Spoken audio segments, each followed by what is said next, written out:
Барањата на граѓаните за изградба на куќи стопански објекти навремено се завршени од страна на општинската администрација.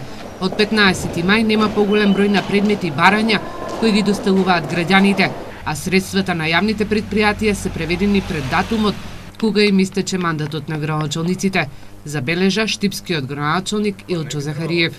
Морам да истакнам дека на јавните предпријатија средства се преведени пред време и за мајската плата, така да следната плата ќе биде чак во месец јули и тука нема да имаме проблем, бидејќи јавните предпријатија мора да функционираат и се рестипирани, тука сме покриени. Сите долгови и обврски општината што ги имаше во однос на завршени проекти се исплатени, така да немаме притисок од било кој, така да општината функционира најнормално. Градоначалниците се надеваат дека до крајот на месецот пратениците ќе ги направат законските измени за продолжување на мандатите до датумот на локалните избори.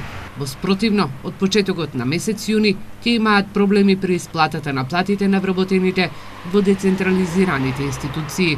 Ние покушавме да се одјавиме преку Централниот регистар, да се вратиме на нашите стари работни места, но тоа не успеавме затоа што треба некој да биде заведен како кој ќе ја води општината. Лично мислам дека општината ќе функционира супер.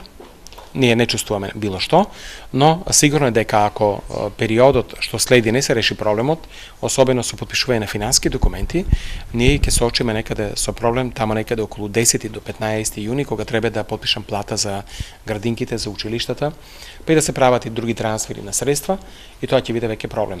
Градоначалниците потсетуваат дека локалната самоуправа мора да функционира без проблеми, бидејќи од функционирањето на администрацијата и јавните предпријатија зависи испораката на водата за пиење, комуналната хигиена, уличното осветлување, а училиштата и градинките мора да работат, но и секојдневно да се даваат услуги на граѓаните.